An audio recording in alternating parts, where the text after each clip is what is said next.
Hello, friends. Tonight's story isn't about empires or epics. It's about something older than both. A quiet wager made in a back alley. A bone tossed into the dust. A promise whispered over wine. It's about the games we've always played. Not for glory, but for grain. For sandals. For the right to walk home clothed.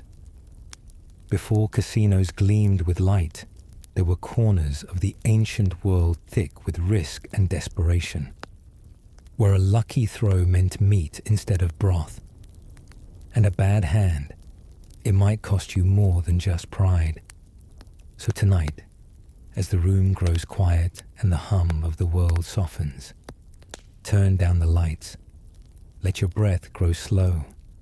We're stepping back into ancient cities where dice clattered on stone and fortunes turned with every toss. We begin not in a palace, but in an alley. Not with generals, but with gamblers.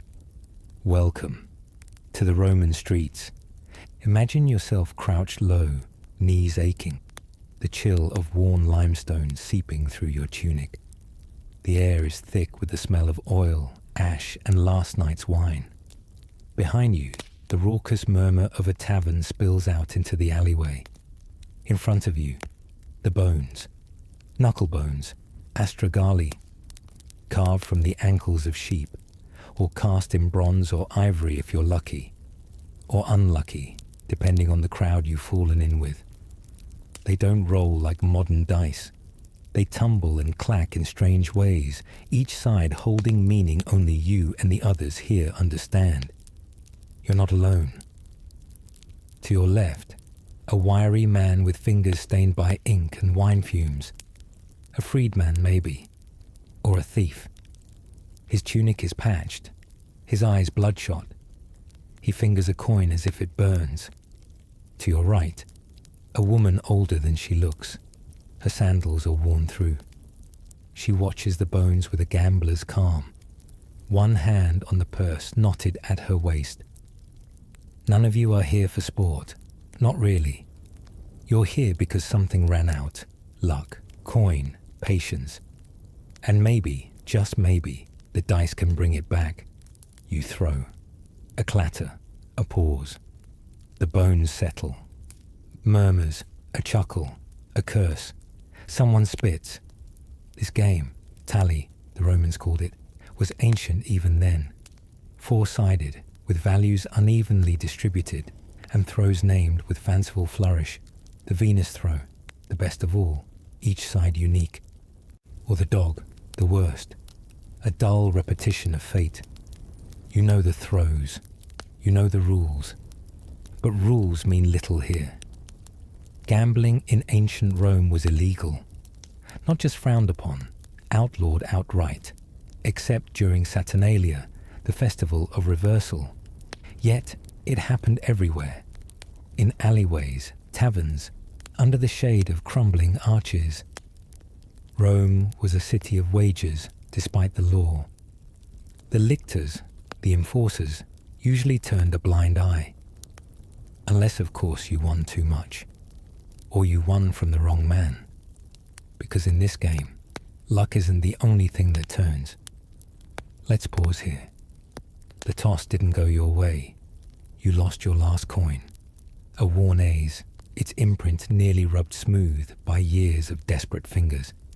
It clinks softly into the pouch of the older woman beside you. She doesn't gloat, just nods. Once. A silent ritual of dominance, practiced and mundane. You pretend not to care. Pretend you meant to lose. But your stomach reminds you otherwise. A hollow ache that says, there is no bread tonight. Not unless the bones are kinder next time. But you don't have another coin. Not even a button or a loaf to barter. So you borrow. That man in the doorway, the one with the scar across his cheek and a scroll tucked into his belt, he lends. Not out of kindness, out of calculation. He's watched your throws. He knows the odds. He thinks you might hit a Venus, or he hopes you won't. so your debt becomes his leash. He leans in. His breath is thick with olives and something sharper. He hands you a coin. Win it back, he says, like it's a blessing. You don't thank him. You just throw. This time, the dice tumble too far, hitting a stone and bouncing erratically. A near miss. A decent score, but not enough to win the round. The crowd shifts. Some grumble. Others laugh. But one man, the man you beat earlier, watches you a little too long. His arms are crossed. His gaze doesn't flinch when you meet it. That's the danger no one tells you about. It's not just about losing or winning. It's about who you beat and when and whether they think you should have.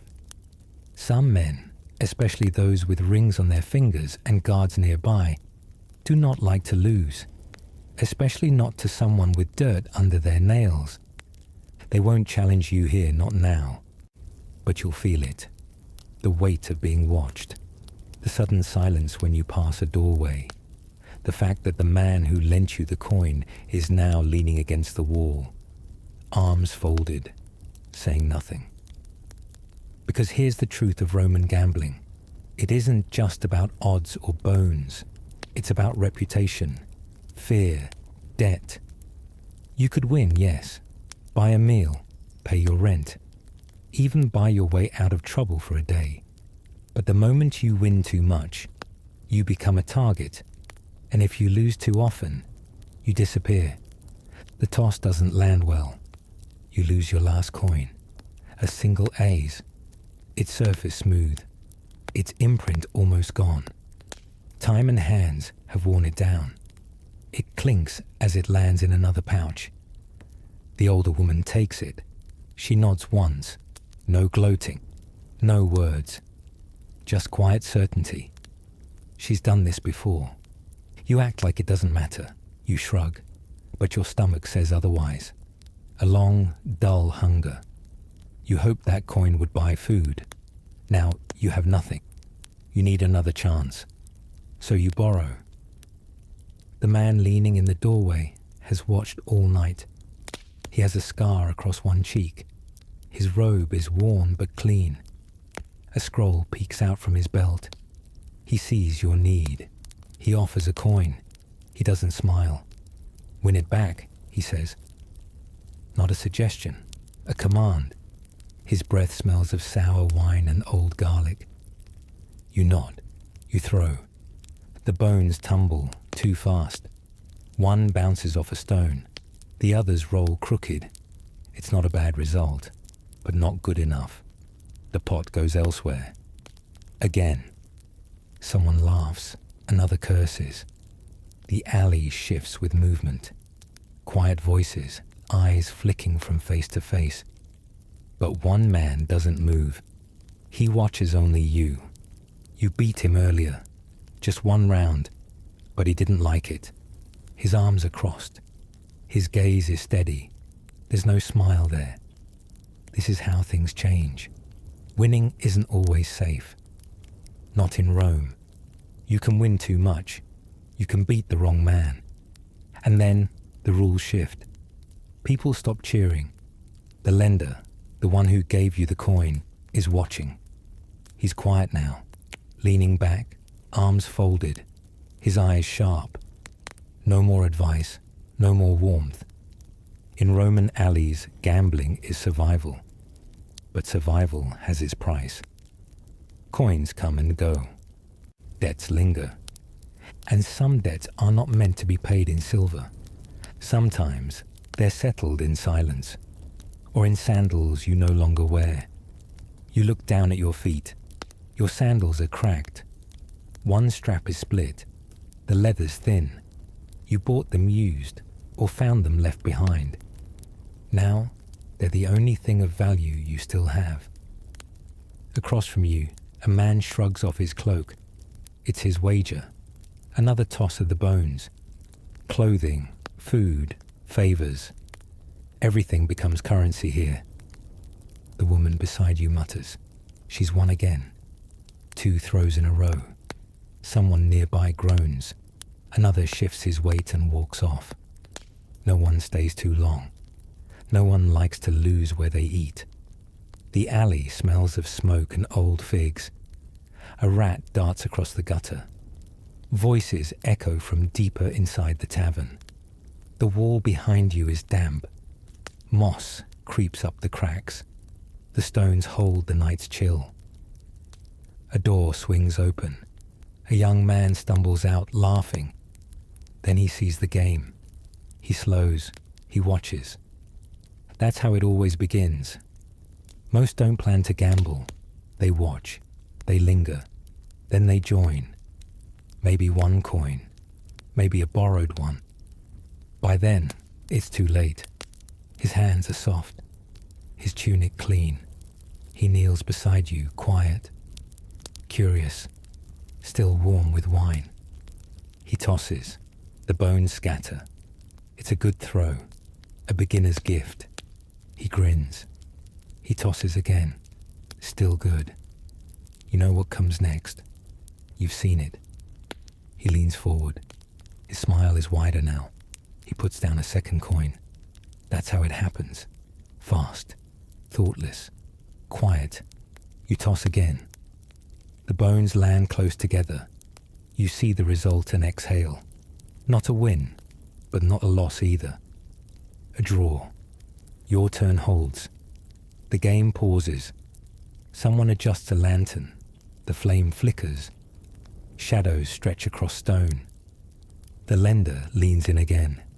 Double it, he says. Not loud, not soft. You don't answer. You know what he means. Double your debt. Double the chance. Double the risk. That's the rhythm of these streets.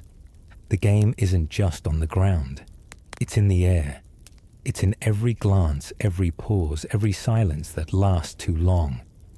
You feel it in your bones, and in the bones you throw. You look around. One man is tightening his belt. Another wipes sweat from his neck. There's a tension here. Not sharp, slow, like water rising. No one talks about it, but everyone feels it. A bad night doesn't end with silence. It ends with bruises, with owed favors, with someone following you home. And still, the dice roll. Because sometimes the bones fall right. Sometimes they save you. Sometimes they don't. But you never stop. Because the moment you do, you're just another man with cracked sandals and no coin to borrow.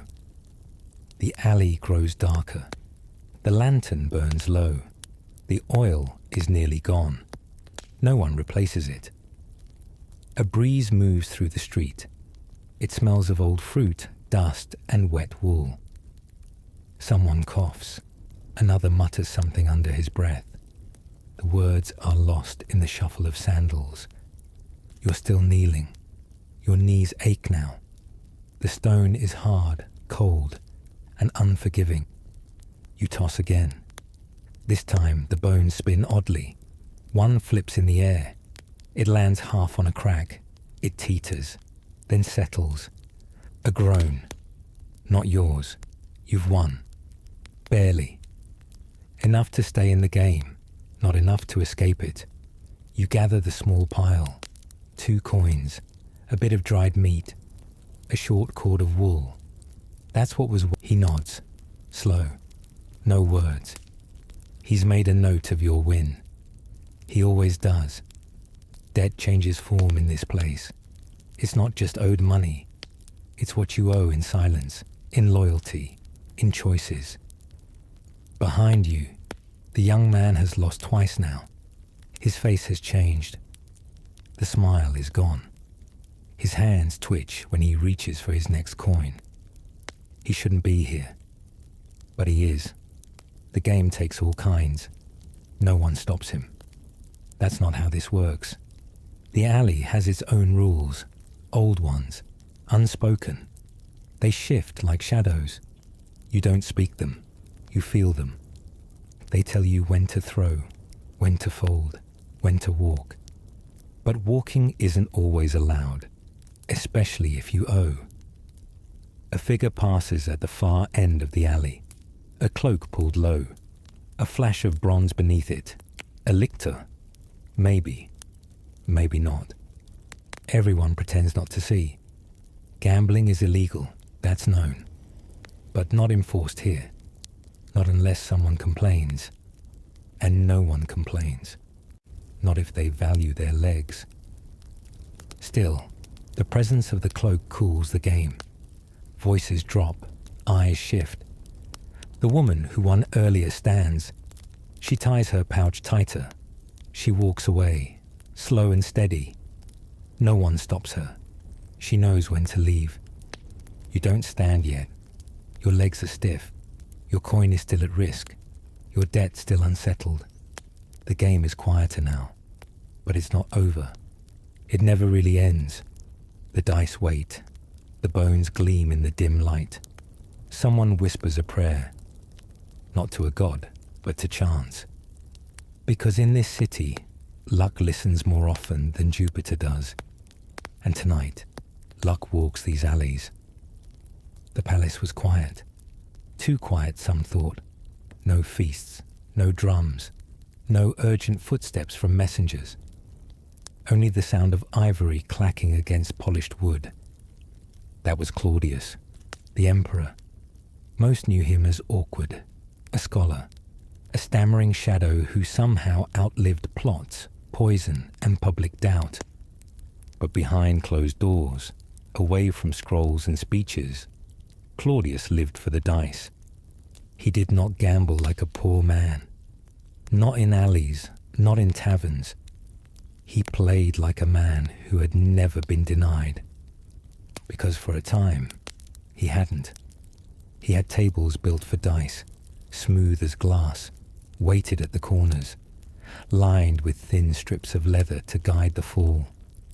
His dice were carved ivory, his cup, gold-rimmed, wrapped in sealskin. He played in the morning, before court. He played in the evening, after wine. He played on campaigns, in tents, under foreign stars. Soldiers laughed at first. Then they stopped. Because the emperor didn't just play. He expected you to play too. He bet coins, yes, but also favors, promotions, pardons. Lose a round, and you might lose your future. Win a round. It could change your life. Unless he didn't like the result. He could change the rules, or the board, or the outcome. He was the emperor. That was enough. No one dared call it cheating, but many thought it. And Claudius didn't care, because this wasn't just a game to him. It was comfort, control, a kind of rhythm the Senate never gave him. The clatter of dice was clear. It didn't judge his limp. It didn't laugh at his voice. It just rolled, again and again. Claudius had always been underestimated. As a boy, he was kept out of sight, hidden from the public. His limp embarrassed his family. His speech, halting and strange, drew mockery from palace halls. No one thought he'd rule. He studied instead. History, law, Etruscan rituals, forgotten treaties. While his relatives plotted, Claudius read. He watched emperors rise and fall. He watched his uncle Tiberius retreat into silence. He watched Caligula explode with cruelty. And when Caligula died, suddenly, violently, Claudius was found hiding behind a curtain. A grown man, trembling, afraid. The soldiers dragged him out, not to punish him, but to crown him. By accident or by fate, Claudius became emperor. And he never forgot how strange that felt. Power had landed in his lap like a coin tossed by someone else. So he clutched it, quietly, desperately, and he gambled. Every chance he had. Not just at dice, in policy, in marriage, in whom he trusted. But the dice were always there, familiar, predictable, comforting. Unlike the Senate, he kept them close, on his table, in his bag, even in his bedchamber. He wrote about them too. A book on the game, its rules, its history, its deeper meaning. No copies survive now, only mentions in other texts, enough to know it was long, detailed, personal. To Claudius, dice weren't just chance. They were his story. A man no one expected to win, suddenly rolling high, again and again, until, of course, he didn't. The palace guards had learned to listen, not for danger, not for assassins, but for the dice. If they heard laughter, things were safe. If they heard silence, something had gone wrong. One afternoon, the emperor threw the cup so hard it cracked. A bad roll, a string of losses. He blamed the table, then the floor, then the man playing across from him, a young officer new to the capital. The officer had won 3 times, each time humbly, quietly. But Claudius stared too long. The guard saw it. So did the others in the room. The emperor said nothing. He simply ended the game. The officer was dismissed, his promotion revoked. Later, he was sent to a distant post. Cold, quiet, forgotten. It happened often. Win too much, and you were no longer welcome. Claudius hated to lose, even when he wasn't gambling. He argued with senators like it was a bet. He challenged advisors over minor details. He once ordered a scribe whipped for suggesting he repeat a lost wager. These weren't just games, they were habits. Tightly held, carefully controlled. But control is fragile, especially in a palace. Claudius had married several times. None of the unions brought peace. One wife, Messalina, gambled in her own way, not with dice, but with men, with power, with appearances. She held secret feasts, private parties. She whispered promises in the dark to men who already owed her favors. One day she gambled too much. She married another man, publicly, while still married to the emperor. A public insult, a dangerous move. Claudius didn't throw dice that day. He signed her death warrant instead. Messalina was gone, but the game didn't end. Claudius mourned, in his way. A day of silence, a few stiff words. Then he returned to his dice. He needed the rhythm, the sound, the choice. He married again, Agrippina, sharp, cunning, a woman with her own plans. She watched the games, never played, but she understood them. She knew Claudius needed patterns, needed control, so she let him roll. And while he did, she moved quietly. She placed her son Nero close to the throne. She whispered to senators. She reshaped the court. All while Claudius played.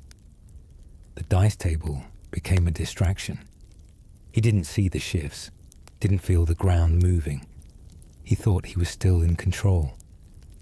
The emperor rolled every day, ivory bones clicking against polished boards, bets placed, smiles exchanged, wagers written in chalk. But fewer men played against him. Not out of fear, out of caution. A win could cost your rank. A loss might earn pity. Neither was good, so the games changed. Now Claudius played with slaves, with entertainers, with the same few loyal courtiers. He laughed louder, played longer, but something had shifted. He didn't notice, or chose not to. The palace was quieter, but not safer. Servants carried the dice table from room to room, from the baths to the garden, even to the war room. But no one challenged him anymore. He was the only one who believed it was still a game. The dice cup rested beside his plate, not just at home, even at feasts. even in council. He'd finish his meal, wipe his hands, and reach for the bones. Guests learned to wait. Advisors paused mid-report. Generals held their breath. Claudius rolled. Sometimes he bet on decisions.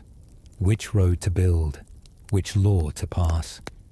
It wasn't always serious, but it left a mark. Chance began to shape policy. His courtiers whispered, not out loud, not near him, but they noticed. The empire was vast, unstable. It needed strong hands. And Claudius, he was rolling dice. Agrippina saw this too. She did not stop him. She leaned in, played the loyal wife. She dressed modestly, praised his writings, offered him wine when the games ran long. But her son, Nero, stood taller each season. He was growing into his role, into his place. Claudius didn't resist. He taught Nero himself, sat with him by the dice table, showed him how to hold the cup, how to read the bones. He smiled when Nero won. But others didn't. They saw the signs, the shift, the handing over of things not yet given. The emperor, wrapped in routine, in memory, didn't see it. He thought he still had time. The cup clacked, the bones scattered. One afternoon, Claudius rolled alone. The garden was empty. The guards stood far off. The sun was low. He laughed at a throw, then coughed, then slumped. By evening he was gone. Some said it was poison. Others said age. But the dice didn't tell. They lay still. The city didn't mourn long. A new emperor stood on the steps, young, confident, already adored. Nero. He gave speeches, held games, waved to crowds from gilded balconies. He promised stability, order, glory. But some remembered Claudius, quiet, awkward, strange, but steady, and always rolling dice. The games didn't stop with him. Dice were everywhere in Rome, in baths, in brothels, in markets. Soldiers played while marching. Children played in alleys, even priests behind temple walls. But Claudius had played differently. He hadn't just gambled for fun. He had gambled for control, for peace, for escape. He used the dice the way others used prayers, as a shield. Now that shield was gone. His dice table disappeared. No one wrote down what happened to it. Some said it was burned. Others claimed Agrippina had it buried. They said he smiled most when he rolled. It wasn't joy, not exactly. More like relief, like breathing in the middle of chaos, like being alone, without being watched. The dice didn't care about titles, or stammers, or scars. They just turned, as they always had, as they still do. Historians wrote little about the games. They focused on laws, wars, marriages, murders. But in quiet footnotes, the dice appear. A mention in Suetonius, a whisper in Tacitus, fragments in lost scrolls. They say Claudius played too much, that he ignored his duties, that he bet when he should have ruled. But they missed something. The emperor lived in a palace of whispers, plots behind every door, smiles with hidden blades. Even his own wife would later fall to the same silence that swallowed Messalina. In that world, the dice made sense. They were honest. A bad throw stung, yes, but it was clean, simple, no bribes, no rumors, no Senate votes, just bones on a board. He trusted them more than people, and maybe he wasn't wrong. After his death, the palace grew colder. Nero rose quickly, then slowly fell. Agrippina's power faded, then ended, quietly. The empire spun on. But the calm that Claudius brought, strange as it was, was gone.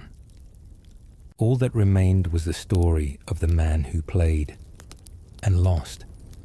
Not just gold, or favors, or sleep, but everything, one toss at a time. Not all emperors gambled. Augustus disapproved. He allowed dice only at Saturnalia, a time of permitted excess. Tiberius was quieter. He played, but in private, with few witnesses. Caligula, by contrast, turned the palace into a circus. He bet, bragged, and borrowed.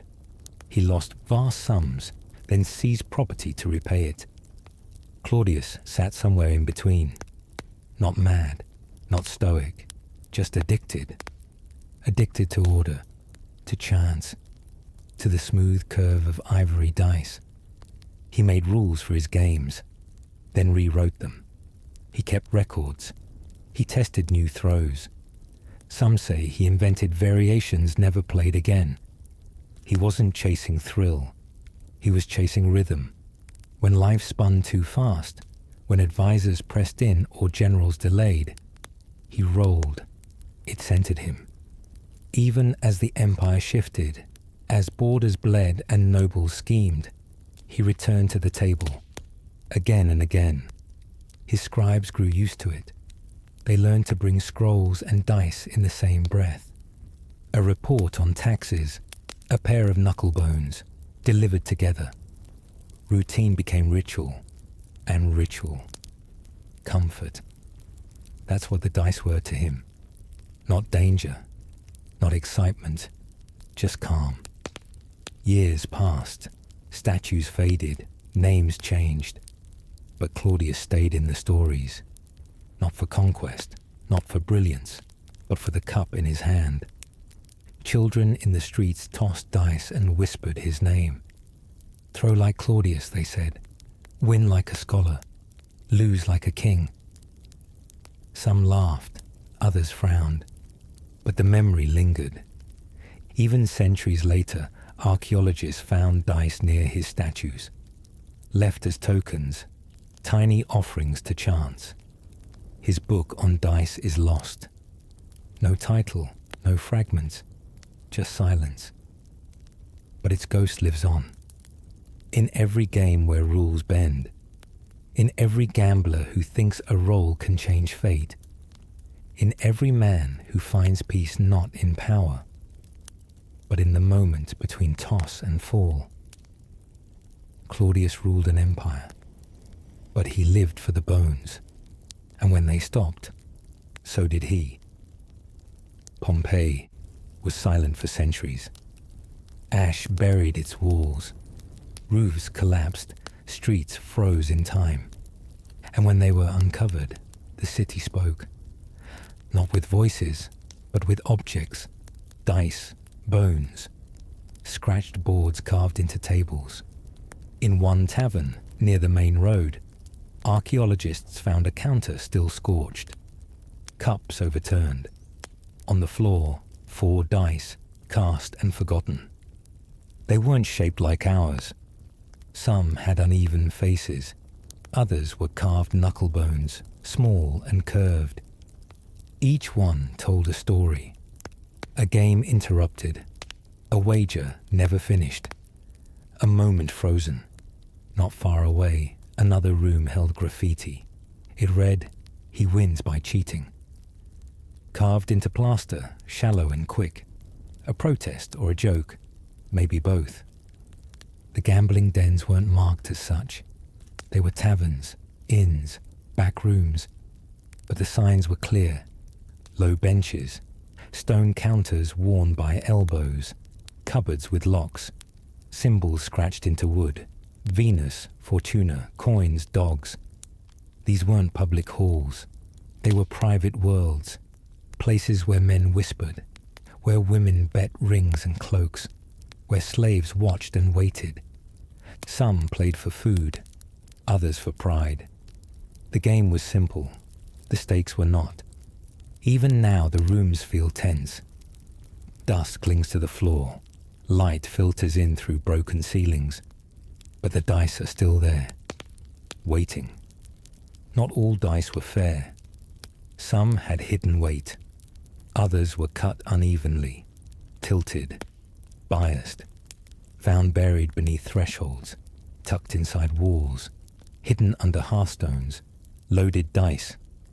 They weren't modern tricks. They were ancient tools, crafted carefully, used quietly.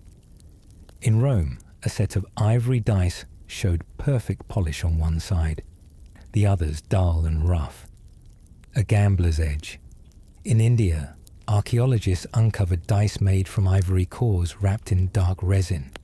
Inside, tiny weights, lead pellets, almost invisible.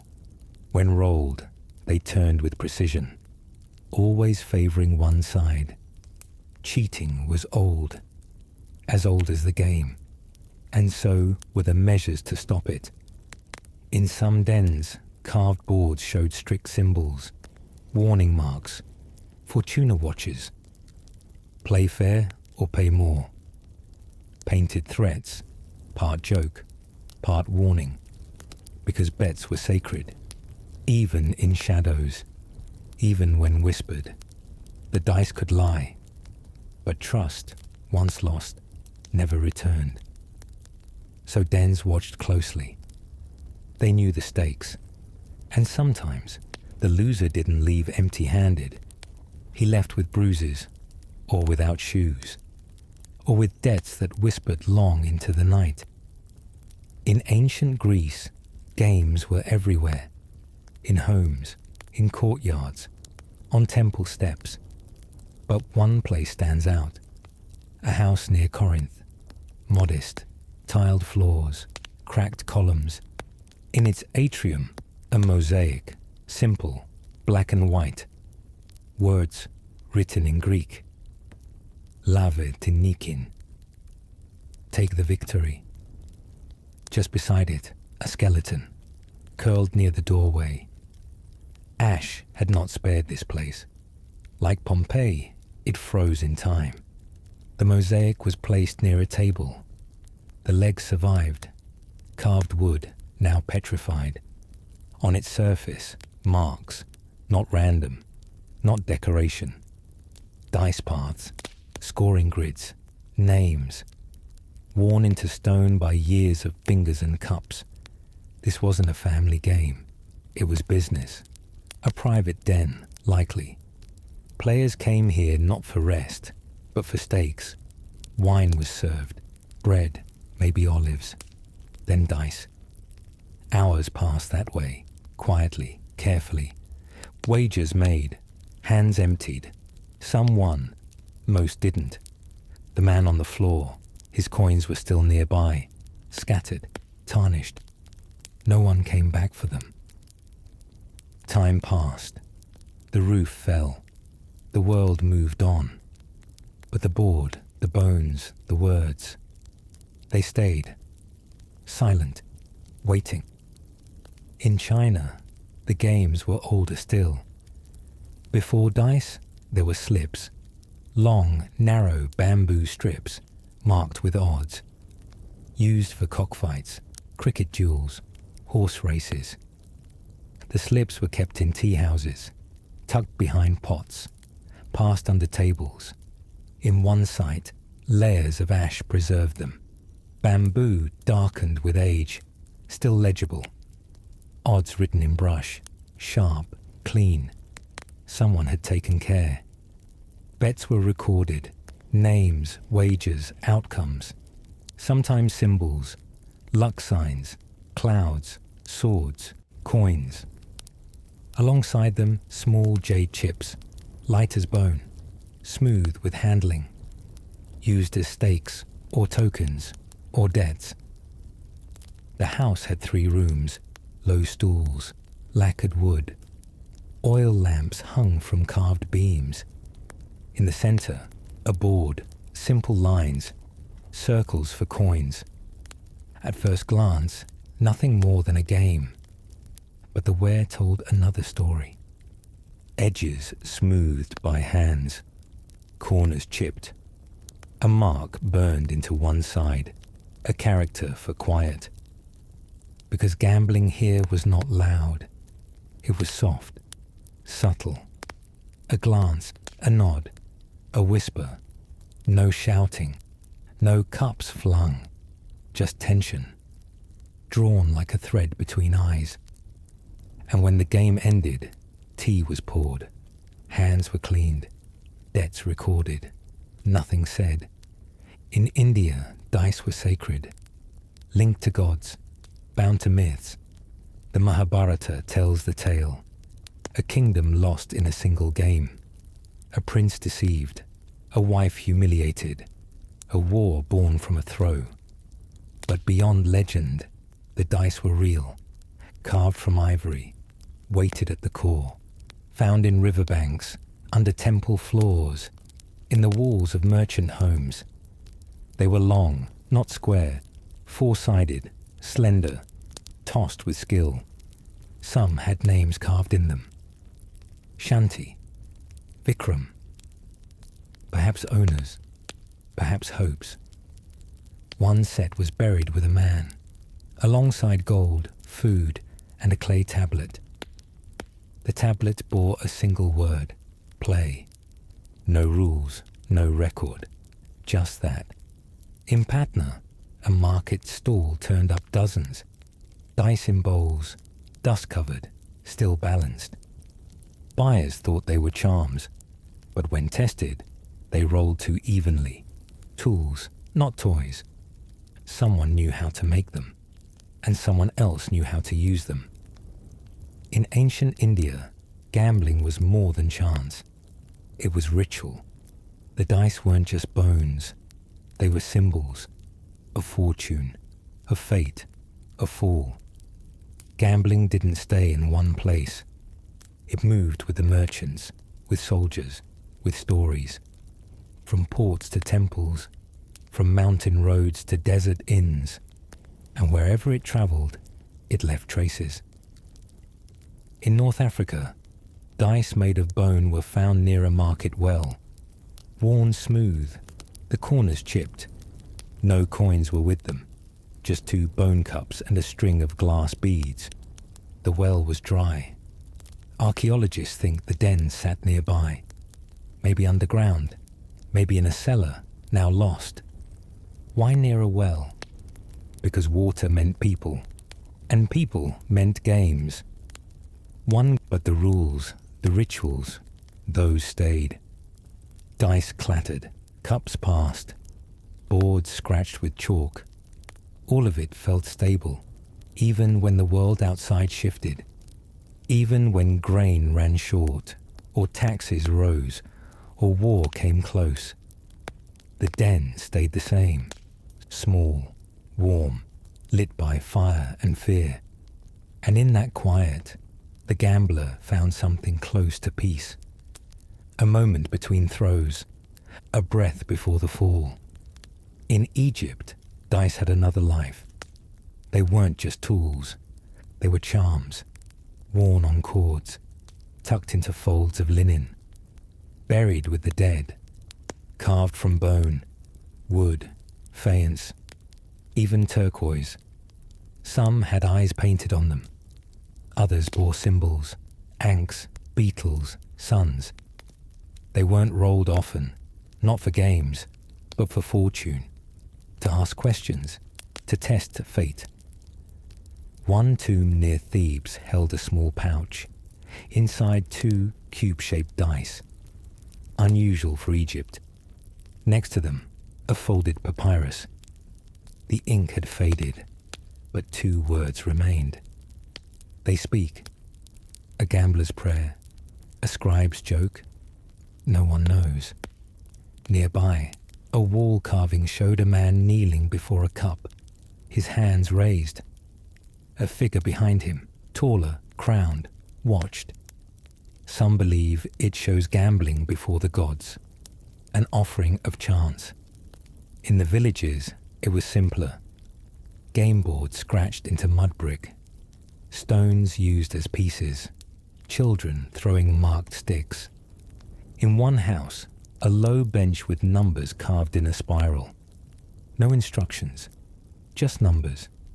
And a dice cup, cracked and empty, still resting beside it. The room had no roof, no floor left, but the game survived, not in play, but in memory. The shape of things, the wear of hands, the habit of hope. Across Egypt, the pattern repeats. Small places, quiet corners, familiar tools, bones, cups, boards. Always the same story. A game played once, forgotten by all, except the stone. Sometimes the games were louder. In taverns, in arenas, in the back rooms of brothels. There, gambling mixed with wine, with music, with shouts and smoke. In Pompeii, one house had murals on the walls. Men and women throwing dice, laughing, drinking. One mural showed a man leaning forward, yelling, his cup mid-air, dice scattering. Above him, a painted caption, "I told you not to cheat." Another room had a small bronze bell, stamped with the word turn, used perhaps to signal a new round, or a warning. These places were louder, riskier, but still had rules. A ledge ran along one wall, used to hold coins, cups, tallies. Behind a curtain, another room, smaller, quieter, used for settling debts, or for calming tempers.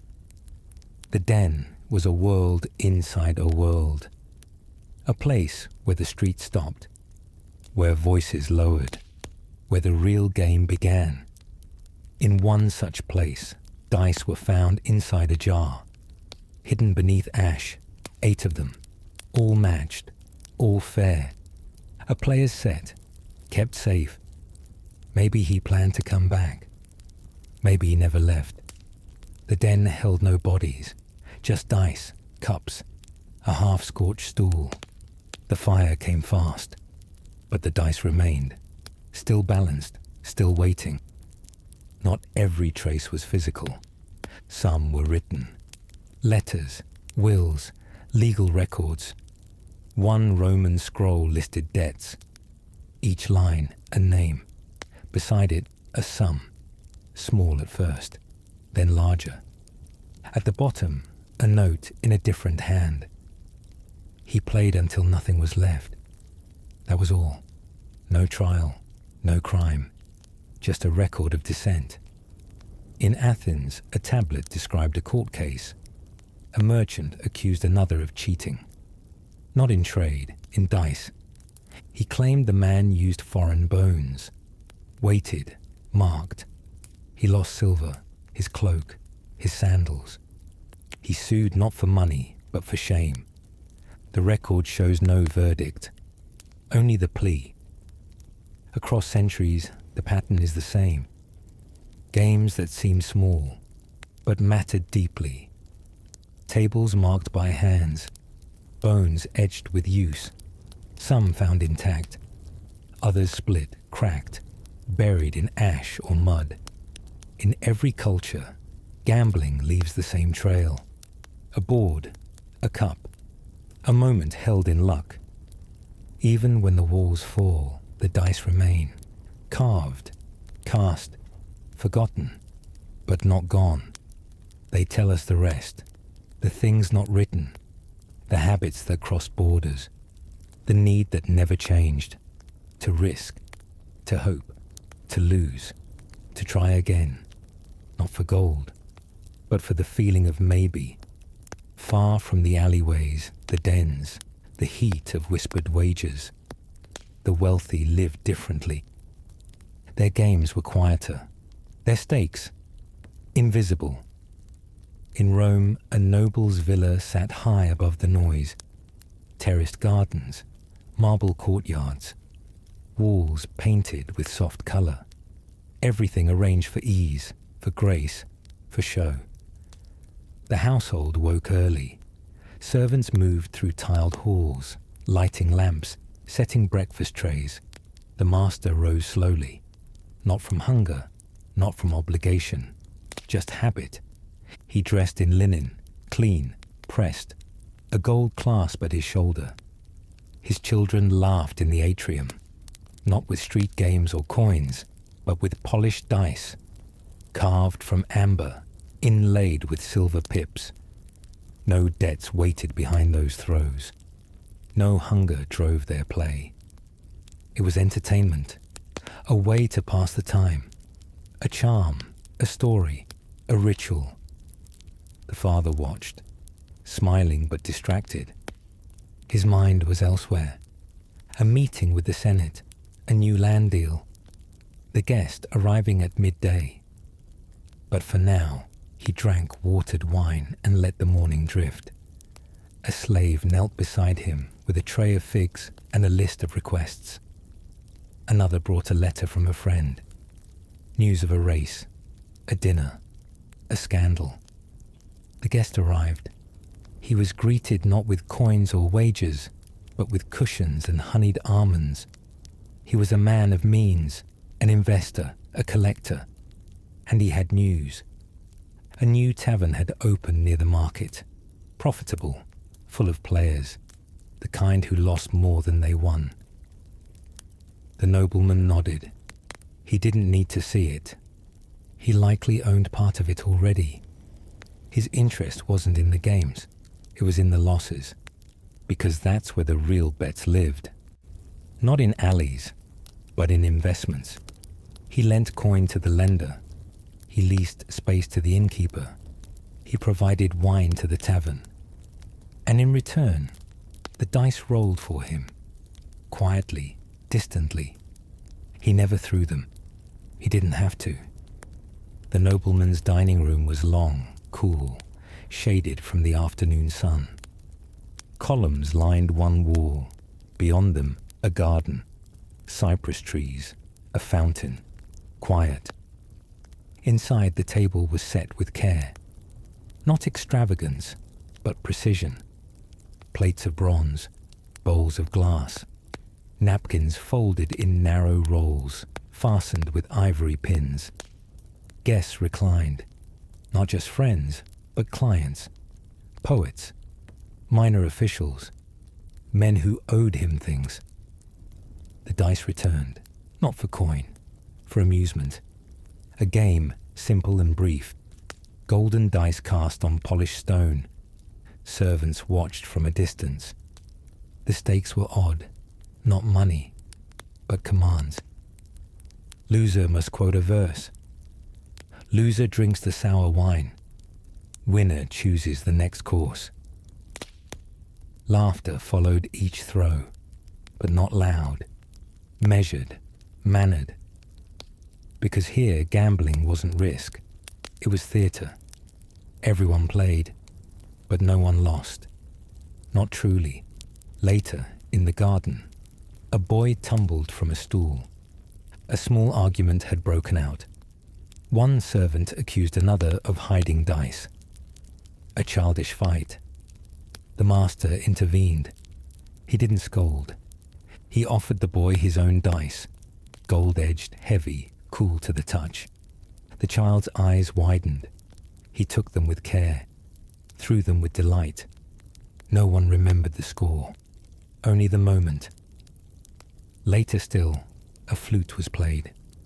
Wine passed. The heat softened, and talk turned to business again.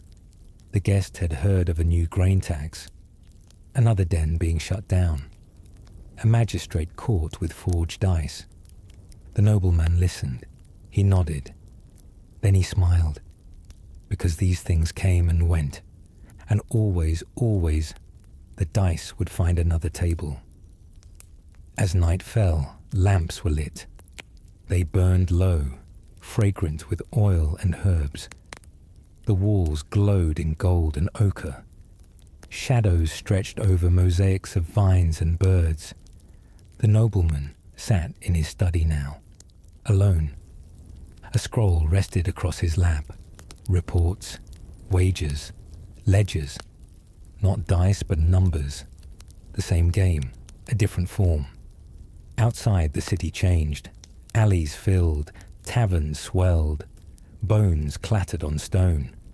He heard none of it. His world was padded, cushioned, protected. But the games still reached him. A note delivered just after dark. A tavern in debt. A den raided. A man found in an alley without shoes. The nobleman marked the note with ink. Another message. The tavern's keeper requests more time. His players owe too much. The coin is slow to return. The nobleman sighed, then wrote, "Increase the wine price and send cheaper dice." It was cold, simple. He didn't hate the players. He didn't even think of them. They were part of a system, a rhythm, as natural to him as the change in weather. The dice kept rolling, far away, out of sight, but always in reach. His son entered the room. The boy held the golden dice again. He asked a question. "Did you ever lose?" The nobleman looked up. He smiled. "Only when I played." Elsewhere, the night deepened. In the poorer quarters, dice still rolled. Under flickering lamps, beside mugs of cheap wine, over cracked boards, hands shook, voices rose, coins passed. For the rich, the night was softer. A final glass of wine, a quiet walk through the peristyle. The garden smelled of myrrh and laurel. Inside, a servant turned the dice cup on its side. A signal. The games were over. For now. The nobleman lay down in linen sheets, the windows open, the breeze mild. No debts hung in the air. No wagers clung to memory. He didn't wonder what the bones might bring. He already had what they promised others. Security, comfort, power. He didn't gamble because he didn't have to. The house stood silent, still. Only the cicadas played on. Far away, a die hit a wish, a breath, a belief that the world, if only for a moment, could be made fair. Even emperors rolled. Even the poor prayed. And even now, buried in ash or stone or memory, the dice remain, waiting for the next hand, waiting for you. So sleep well tonight, beneath quiet walls, in a room without wagers, because the game, for now, is over, and the bones are at rest.